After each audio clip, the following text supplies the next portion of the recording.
What's up mga katropa? Andito na naman ang inyong Kuya Chris na maghahatid sa inyo ng pinakamagandang vlog sa balat ng lupa.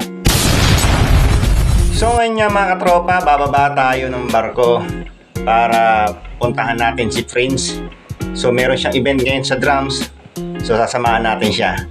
So tara na guys, let's go!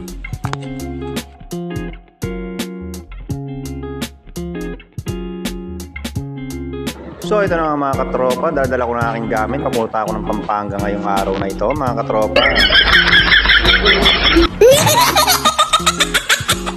Ayaw di ma! So mga katropa, nandito na nga tayo sa Sasmuan, Pampanga, kung saan nakikita natin si Bullet. Ayan po si Prince. Nagdadrum na po siya. Sige Kuya Prince, banatan mo ng stick mo yung drums. Unang banat. High blood agad. So mga katropa, yan, nakita nyo na si Prince or aka Bullet. So grabe pala dito mga katropa sa event na to. Ang daming tao.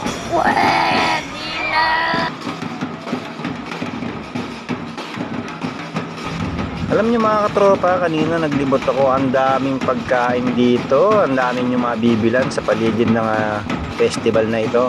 Oh my God! Wow! At ayan na nga po mga katropa, dumadaan na ang kanilang patron dito sa Sasmuan, sa may Pampanga. Palakpakan natin mga katropa. So ayan mga katropa, nakikita nyo, napalaban talaga si Bullet sa kanyang pagdadrum. Paano masabi? Ayan mga katropa, palakpakan natin si Prince. Sana all. So grabe mga katropa, ngayon ko lang na-experience yung ganitong pagkakataon. Ang saya palang umaten sa ganitong event. Napakaraming tao mga katropa. Mag-i-enjoy talaga kayo. Kaya sa mga susunod na ganitong event na pupuntahan natin, sumama na kayo mga katropa ko. Oh my God! Wow! So mga katropa, hayaan nyo muna ako magpasalamat kay Ronel at saka kay Rose sa pagsama nila sa akin dito sa event na to. Napakaraking karangalan po na inimbitahan nyo ako dito para masaksihan ko itong festival na ganito. What?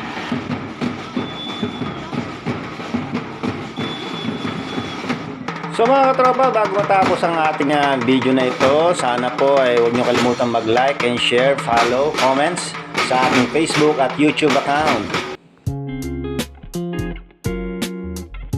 Muli po ay nagpapasalamat ako kay Prince, Ronel at Rose sa pagsama nila sa akin dyan sa event na yan. Maraming salamat po sa inyo. Ingat po kayo palagi. God bless you. Hanggang dito na lang po ang aking vlog. Maraming pong salamat sa inyo. Bye bye.